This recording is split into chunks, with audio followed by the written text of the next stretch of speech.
Coffee Pot Conversations. Bonjour et bienvenue to Coffee Pot Conversations, a podcast about Paris, which is a place that rewards curiosity and quietly mocks certainty. This episode 5.5 is the third part of King Louis XIV of France, so it's entitled King Louis XIV of France Part 3. Yeah. As is my regular schedule, I'll give you a brief update as to what's been going on.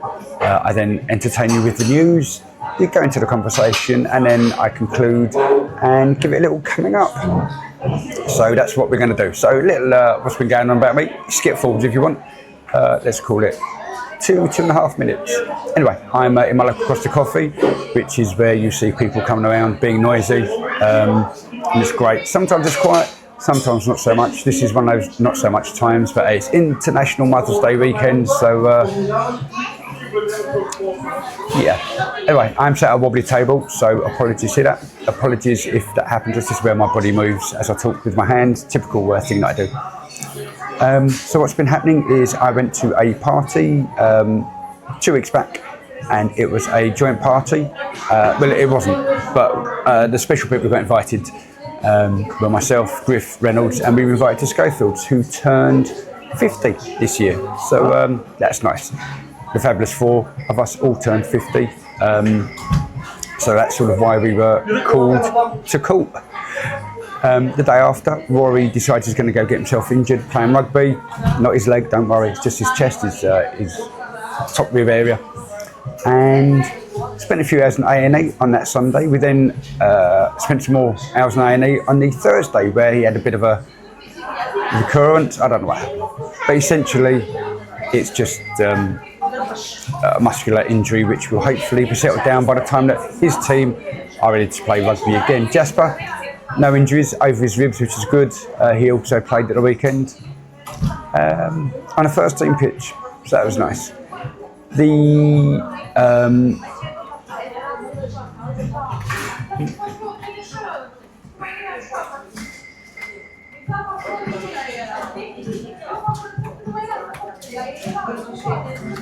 So I thought I'd gone deaf for a moment then. So what's also happening? I think my eyes are going. I was doing, I've had a couple of days off because it's coming up for the end of the holiday year, and I needed to book some annual leave. So I've taken annual leave, gone to sat in a pub and just smashed out some up, but my eyes are really, really hurting. Occasionally I'm having to do this, quite often do this, do my writing, do my research, write it down, research it.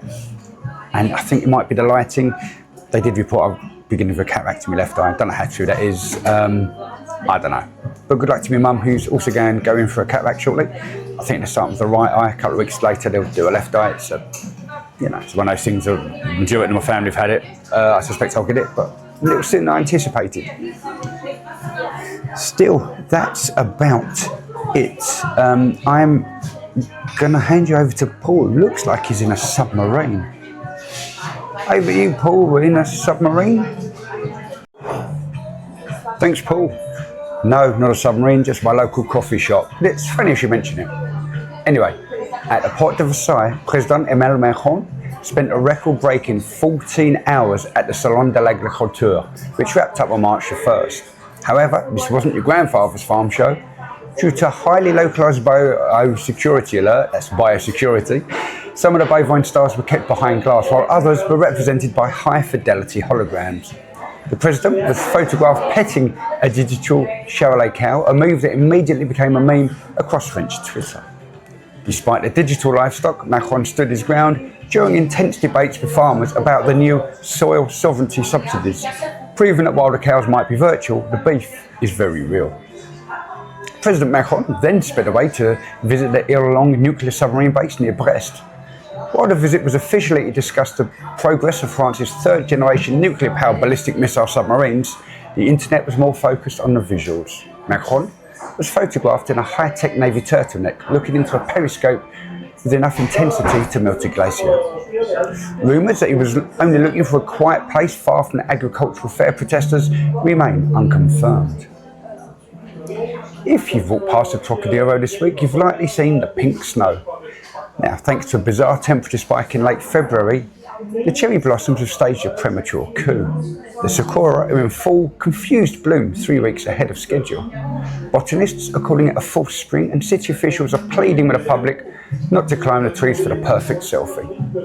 If the predicted frost hits this Tuesday, these blossoms are going to have a very rude awakening. But for now, enjoy the petals, but keep your winter coat in your bag just in case. If you looked for me on Sunday, March the 8th, running a Hoka Semi de Paris, I'm afraid to say you would have missed me. I was not one of the 40,000 runners that departed from the Place de Bastille to the Bois de Vincennes this year. I was instead refereeing Jasper in a rugby cup match on the club's first team pitch. Tuesday, March 11th, or today, if you're watching on the day of release, is when the Musée de Cluny opens its Age of the Unicorn interactive exhibit. They're promising a sensory experience involving medieval scents. I assume that means old tapestry and damp stone, but no, in Paris I wouldn't want to put my money on it. And that's almost it for the news. Before I go, a huge congratulations to Sri Lankan Sistan Parapillai Jagatipan on taking pole position in the 33rd annual Grand Prix de la Baguette. He beat 143 entrants, 30 of whom were immediately disqualified for having legs that were too long, too short or too light. The jury chose a first-time event entrant from Fournil-Didot in the 14th as the next supply of baguettes to the president for the year. Now this. Coffee pot conversations. King Louis XIV, the Sun King, had quite a long reign and did quite a fair bit during that time. Last time I covered, in a non-historian way, his military campaigns. This time around, I'm going to cover a more peaceful but not necessarily relaxed aspect of his time on the throne, so to speak. Despite all the bravado and lust for total, absolute royal authority, he declared l'état c'est moi, meaning I am the state. He had a very sound appreciation for art, literature, music, theatre and sports. One aspect of his love for theatre was shown with the founding of La Comédie Française in 1680, under the Royal Charter. One of the most famous playwrights of French history was also a comic actor, stage director and theatre troupe manager. I'm talking about Jean-Baptiste Colbert, better known as Molière. And his story is another episode in this season. But in connecting him to this episode, let's just say that he came back to Paris and was appointed official providers of entertainment to King Louis. Charles Le Brun is another name that will always be associated with the Sun King. That's Charles Le Brun in English. There's more to him than simply being the interior designer of the Palace of Versailles. The chateau will definitely be another episode for another season. And in fact, looking at some of the accomplishments of Le Brun, he may also take up an episode. One name that may not necessarily trip off the tongue when discussing the Sun King and his patronage of the arts is Giovanni-Battista Lully, later known as Jean-Baptiste Lully. The Italian-born composer spent most of his working life in the court of King Louis XIV, a master of the French Baroque style. He was not only a composer but also an instrumentalist and a dancer. Assisted by Philippe Quinault, Jean-Baptiste Lully created the French opera genre known as tragédie lyrique, which includes an allegorical prologue, meaning it contains a hidden meaning, classical themes and ballet. Acquiring the patents of operatic production from Pierre Perrin and Robert Cambert, by 1674, no opera could be performed anywhere in France without Lully's permission. For those of you walking the streets of the first arrondissement, if you're down Rue Petit-Champ, take a quick glance at the German Centre for Art History, for it was there at number 45 that Lully lived. Using monies received from Molière, they worked together for a while before money became the root of disagreement. And employing Daniel Guittard, one of the first 8 members of the Académie Royale d'Architecture, created under the reign of Louis XIV, he had the Hotel Lully built in 1670. Refusing treatment after stabbing himself in the foot with his conducting staff, Jean-Baptiste Lully died in 1687 from gangrene, just like Louis XIV, although that wasn't a conducting staff.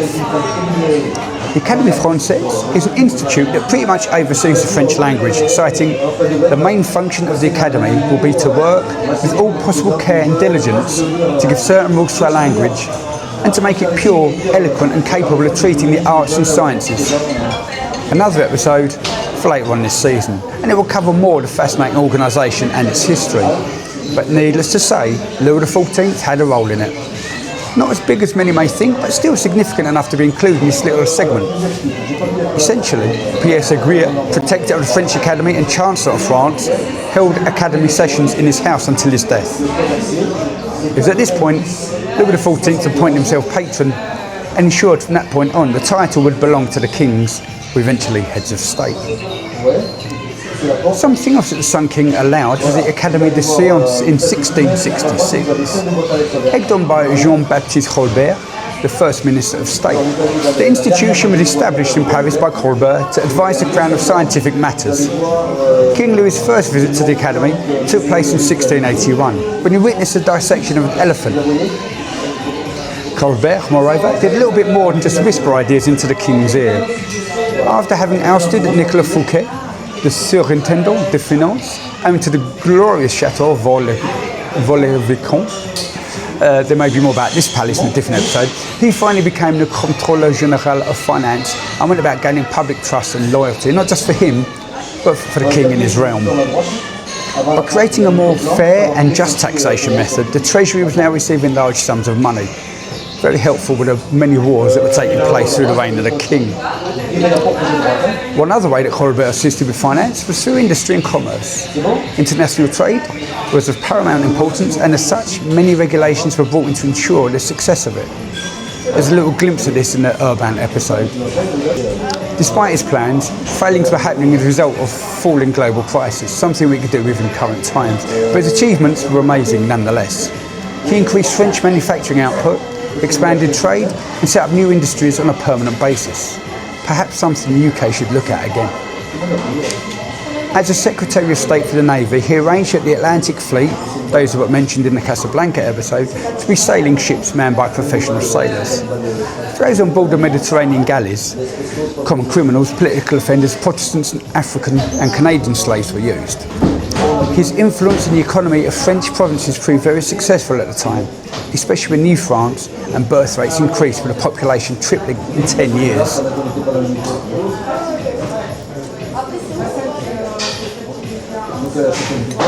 In 1669, in another twist of successful titles, Colbert became the Secretary of State for the King's household. Already a member of the Académie Française, he founded the Académie des Inscriptions et des Lettres in 1663. This was to choose inscriptions for medals and monuments on behalf of the king and his victories. On top of this, the Académie Royale d'Architecture in 1671 was created by Colbert, and it nicely links back to Molière, Jean-Baptiste Lully and Daniel Guittard from earlier on in this episode.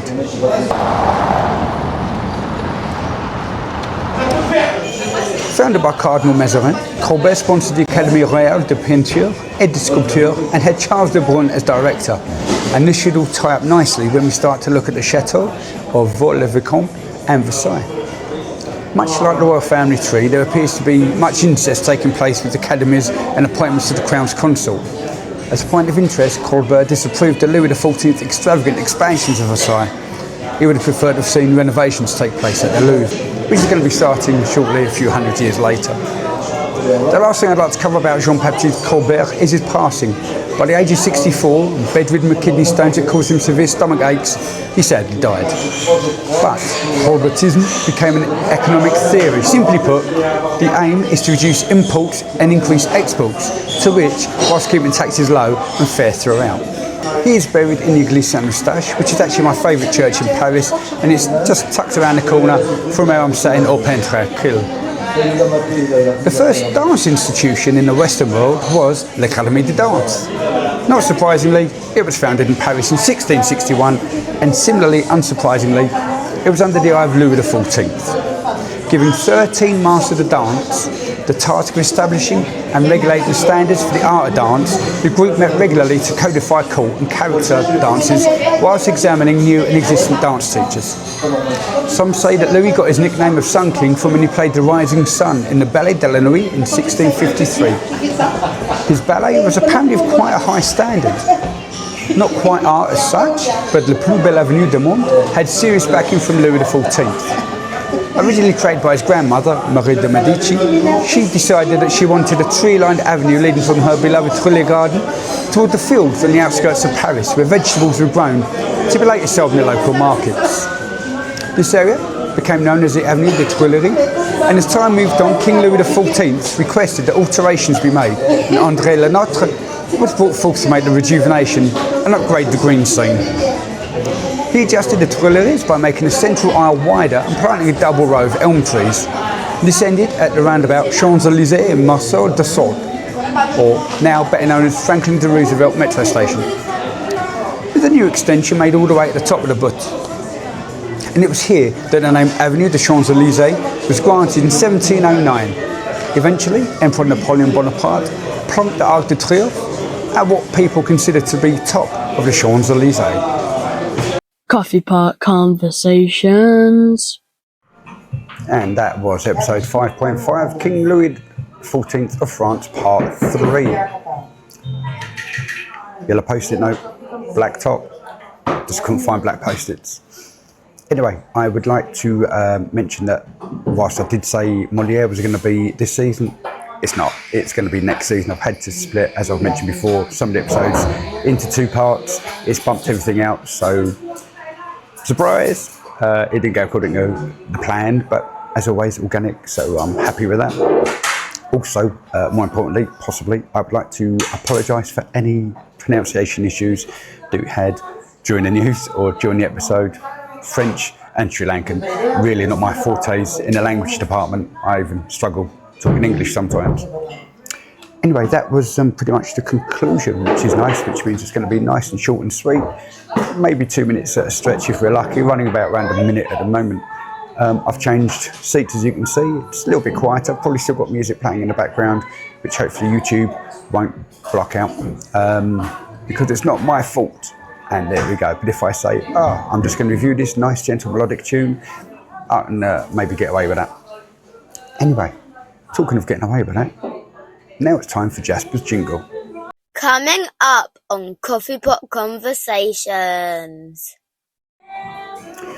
We have episode 5.6, which is Académie Française. So that's a little throughput still of King Louis XIV of France.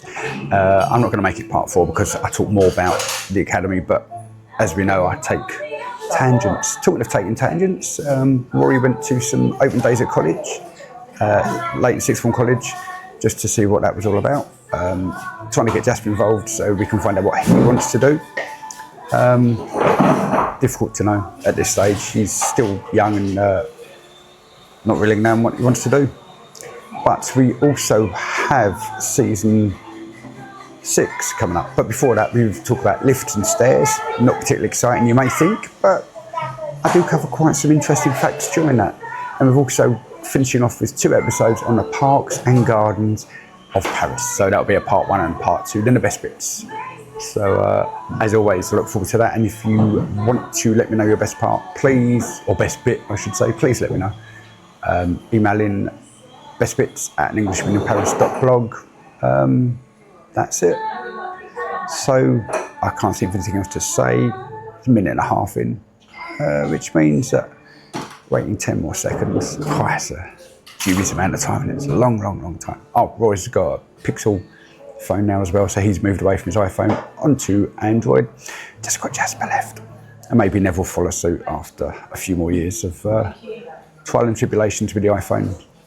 Anyway, now it's time for Rory to take us away. Coffee Pot Conversations.